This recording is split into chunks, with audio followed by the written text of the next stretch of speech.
Welcome to the Bumble Bears podcast. We're your hosts, Willie and Saz. Hello. We're backyard beekeepers here in Melbourne, Australia, who are fascinated with all things bee-related.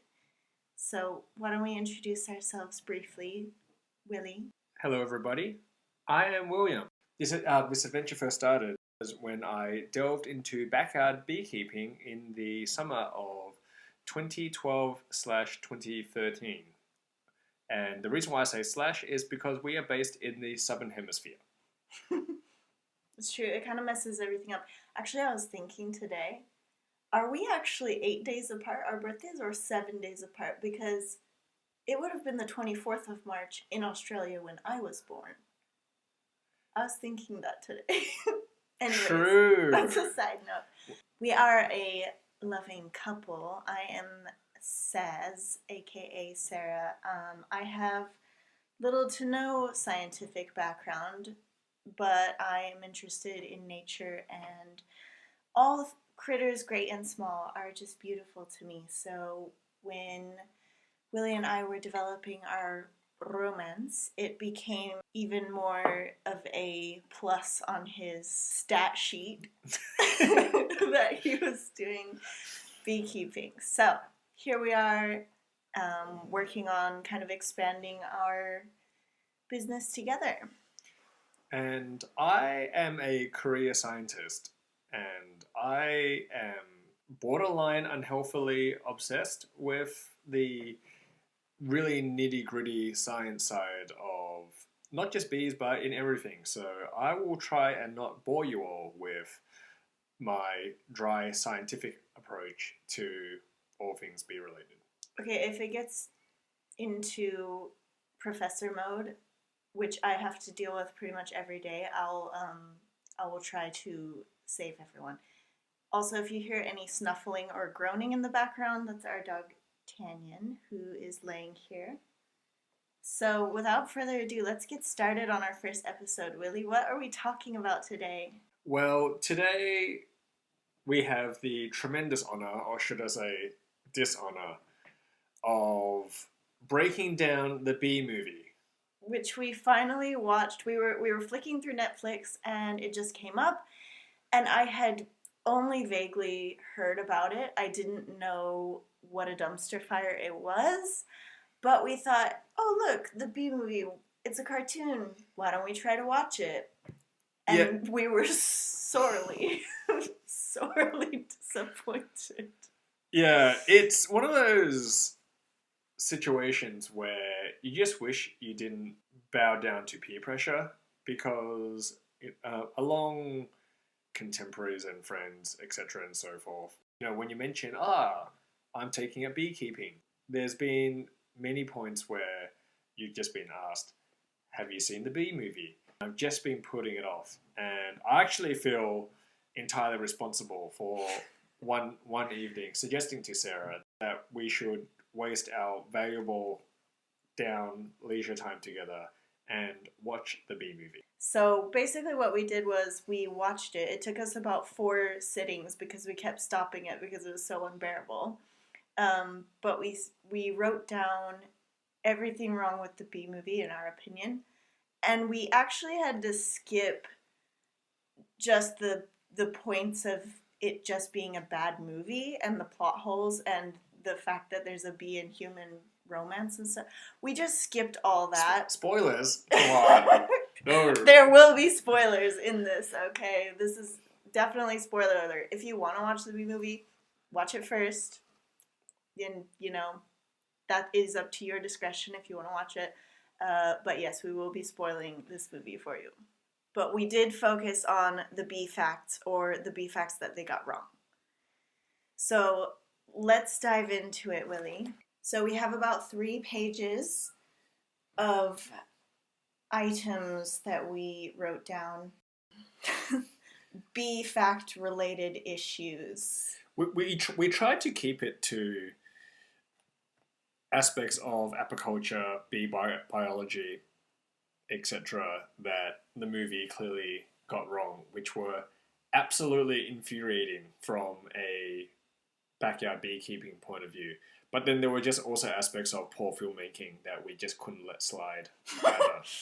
Yeah, so I think in the first place, you could say, oh, it's just a fun, family movie, forget about it. But I know he was trying to make He was trying to make like a profound film where he tried to tie in comedy with bees are important for the environment and that we as humans need to live synergistically with bees. right, which is of course a great message, but damn, all the children that are gonna grow up thinking, wrong things about bees, which let's get started here. First of all, Jerry Seinfeld is a man.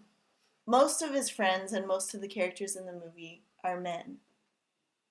And the only male bees in a hive are drones, right? Yeah, and I guess we should take it from the top, and that is Jerry Seinfeld and his male friends. Matthew Broderick. Was it really Matthew Broderick? Yeah, it was. What? Oh, wow. He has really not done anything good since Ferris Bueller. Jerry was just phoning in all his friends to be in this movie, but Well, the film starts with Jerry Seinfeld and Matthew Broderick being graduating from B school, so to speak, and they're being assigned jobs as worker bees.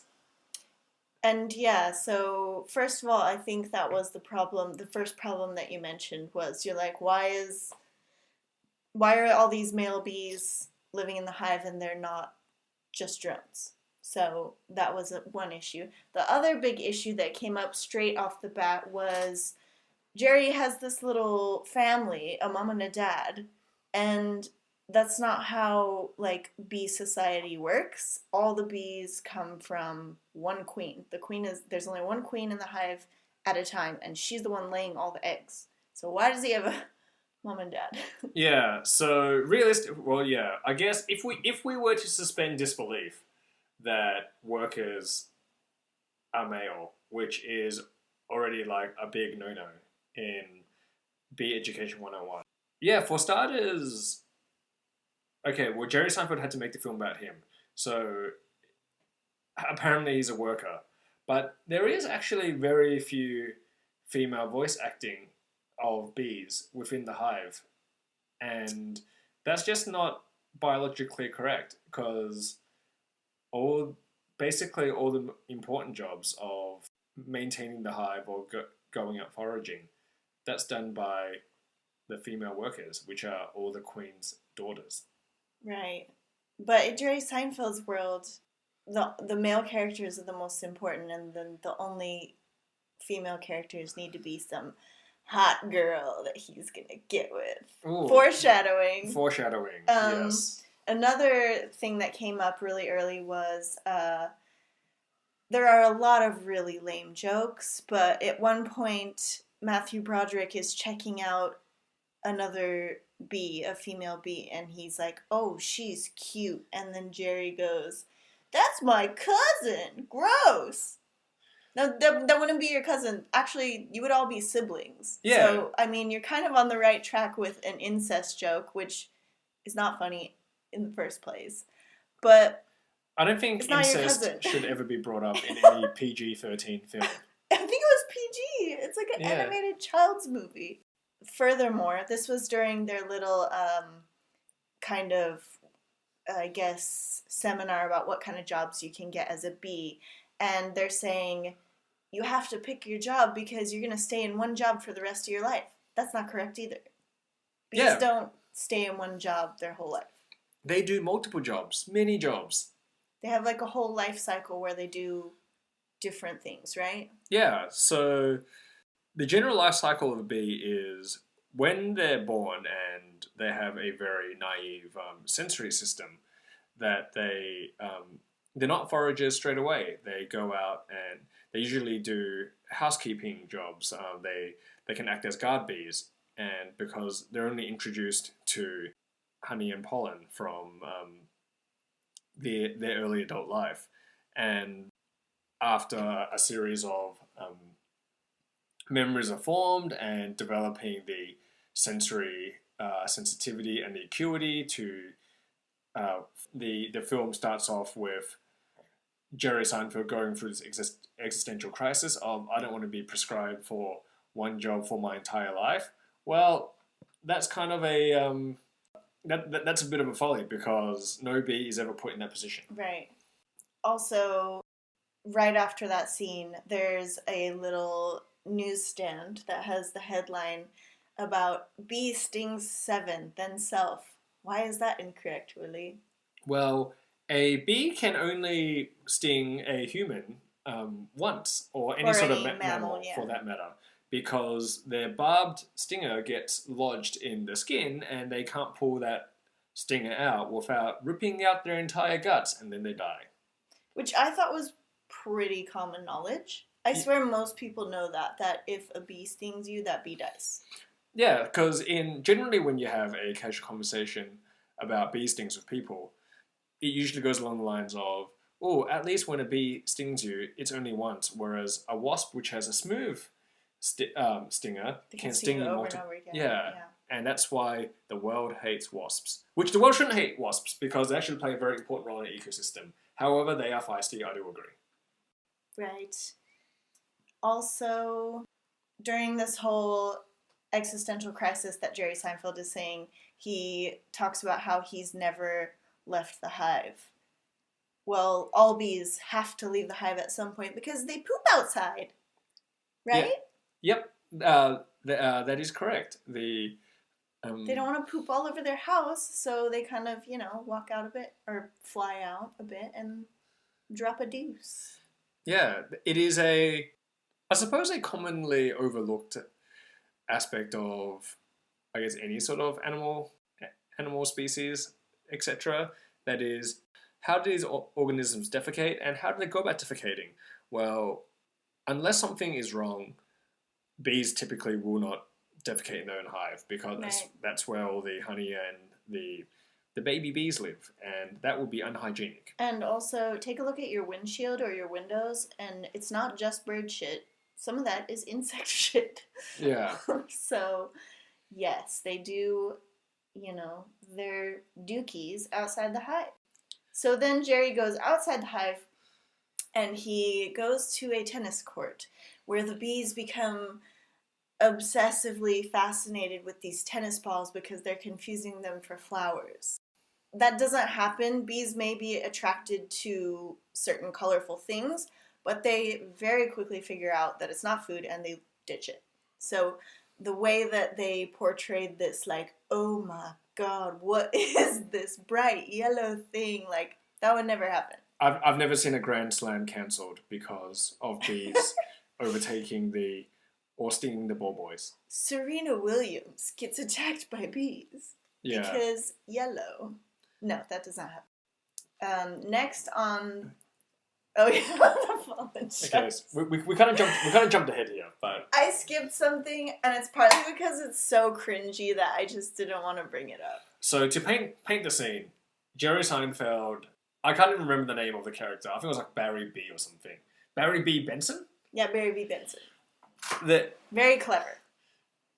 Yeah, so, but for the intents of this review, we're just going to call him Jerry Seinfeld because the animation of the bee looks like Jerry Seinfeld. It obviously sounds like Jerry Seinfeld.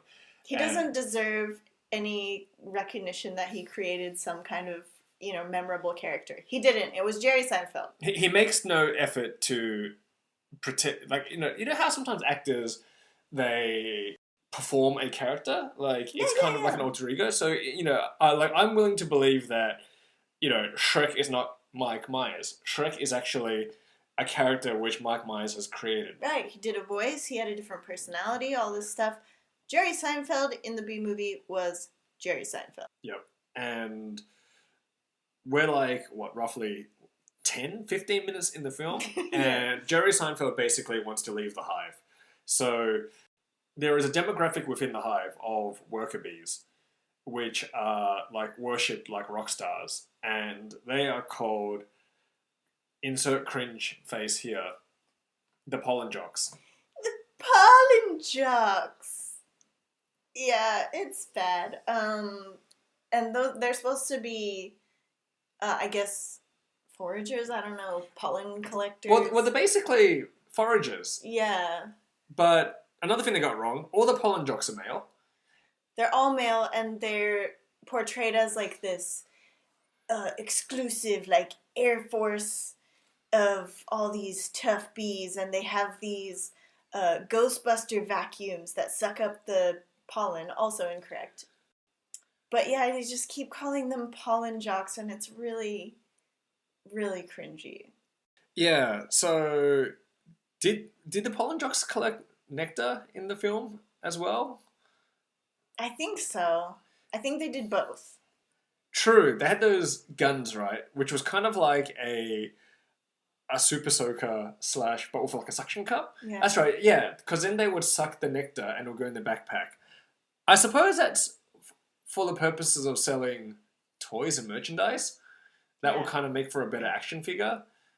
But at the same time, I guess to all non-beekeepers out there, like, just Google bee carrying pollen, and they've actually got these little sacks on their back legs, which they carry pollen in. And it looks really cute. It looks like they have little saddlebags or little like puffy pants on, and it's really cute. I think that's way cooler than this backpack with suction cups and, which, draw in pollen.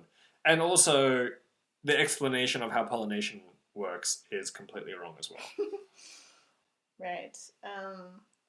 So during this whole excursion outside the hive, at one point Jerry gets sucked through the front grill of a car, and he like goes through kind of the engine and then gets sucked into the vents and ends up inside the car. He gets spat out through the aircon somehow. That would kill him in a second, and we have a lot of proof of this because sadly, and beekeeping does involve casualties. We have to carry bees in our car sometimes, and sometimes they do get trapped in the vents. They always die, and we have 100 bee carcasses in the vents of our car to prove it. So that journey would have killed Jerry right there. Oh, also it starts raining when he's out. Ah, yes. So, I know this isn't a hard, fast rule, but generally speaking, bees are very good at sensing the weather. And that is, if it is due to rain soon, typically bees don't really make trips out of the hive because bees die pretty easily in the rain. So, it was something like 20 minutes in no, that's 20 minutes in the film. It was actually more like 5 minutes from leaving the hive to when torrential rain. Yeah, 5 movie minutes. Yeah, dumped down. And then... He got hit by several raindrops. Yeah, which normally means a dead bee. Yeah, bees can't fly in rain. Okay, I feel like this is going to end up being an hour long if we don't... We need to just start rapid fire a couple. He says the queen was elected. Queens are not elected. They're born. They're created in the little egg form, right? They inject it with royal jelly and then they create a queen. So there's no elections going on in the bee world. Bees don't eat cake crumbs. Jerry Seinfeld eats some crumbs at her house. There was a very poor plug of cinnamon bun. Bees don't eat cakes for some reason. That doesn't happen. It was, I think, a sponsorship deal from... Cinnabon, because he starts talking about Cinnabon, which is just the kind of thing that Jerry would like, because it's shit. Yeah, so let's touch on the romance here. In the rain scene, Jerry he flies into an open window, and the window gets closed, and then he ends up talking to a human, which was against the rules of the bee world. And that human is Renee Zellweger. Which, for starters, she takes it really well that there is a talking bee. Like, she's only shocked for 2 minutes and then just accepts the fact that bees can talk, and then Not only accepts that they can talk, she starts flirting with this bee that's just flown into her house and talking with... Because this film, which is produced, written, and starring Jerry Seinfeld, has to have Jerry Seinfeld hooking up with a hot lady. Who's way out of his league, yes. Cue every Seinfeld romance ever.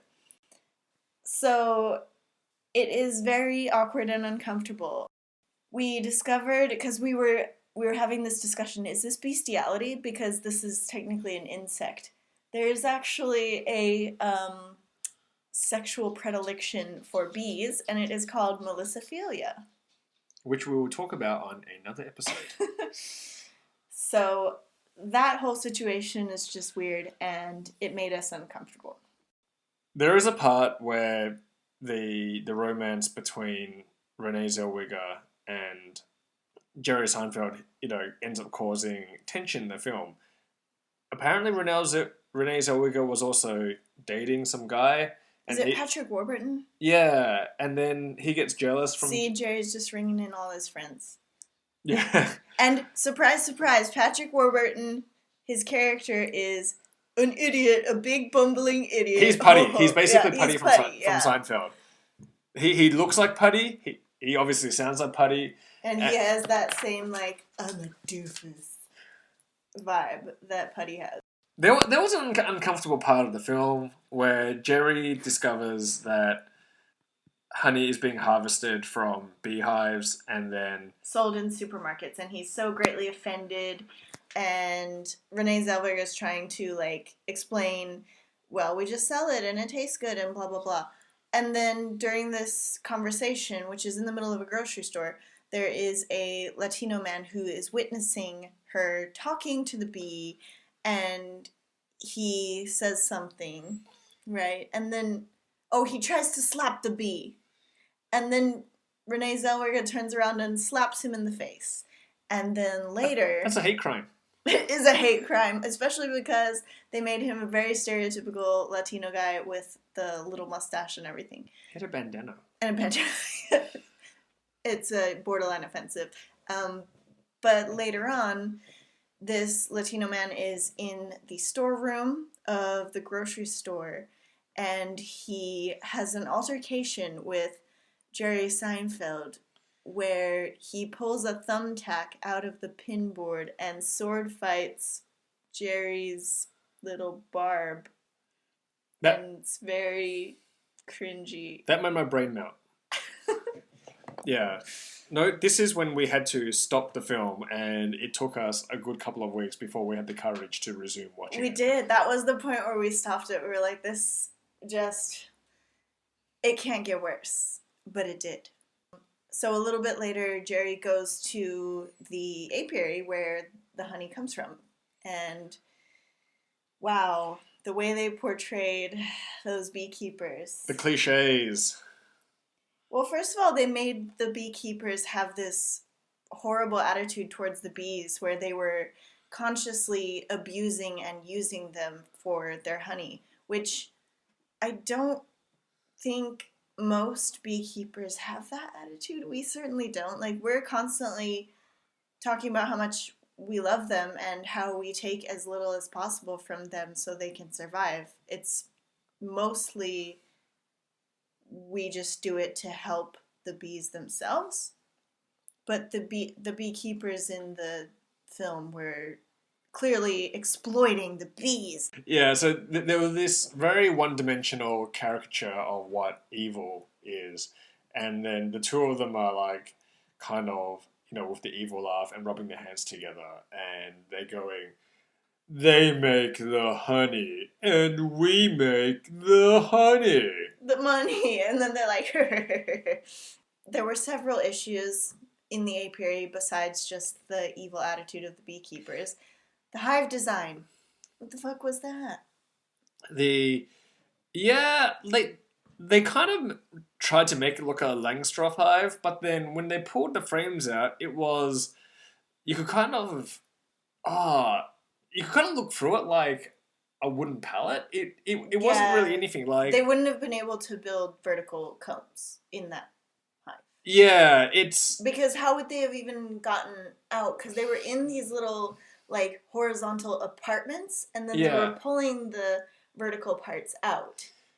And I'm like, where's the door? How are they, like... Yeah. How are they moving around in this It's hive? kind of hard to... It didn't make any sense. Very hard to describe. The best way I can describe it is that for all our Melbourne listeners out there, these hives look like that fake motel on the Mornington Peninsula Highway.